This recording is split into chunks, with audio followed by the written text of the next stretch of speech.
Hi everyone, in this video, I will show you a tutorial on Blue.cc project management tutorial for beginners. First, set up your workspace. After signing up, create a new workspace for your organization or team. This acts as the central hub for managing projects and resources. Now navigate to the Projects tab where you can create a new project. Customize it by adding a name, description, and assigning team members. Use pre-built templates for common workflows or start from scratch to design your project structure.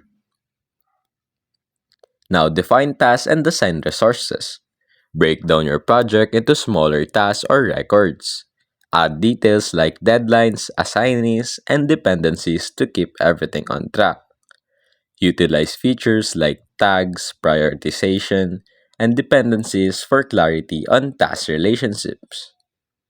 Now visualize workflows. Blue.cc offers multiple views, including Kanban boards for a drag and drop task workflow, Gantt charts to track timelines and dependencies visually, calendar views for date-focused task management.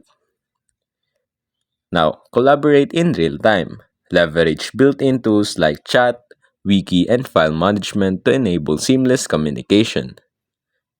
Automate repetitive processes using triggers and actions available in the automation feature.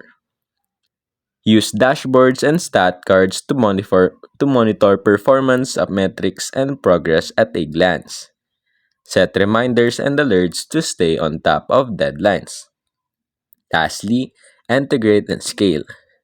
Blue.cc supports integration with tools like Zapier and Calendar Sync, making it easy to connect with your existing system.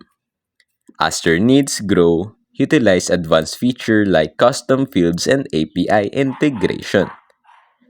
And that's basically it.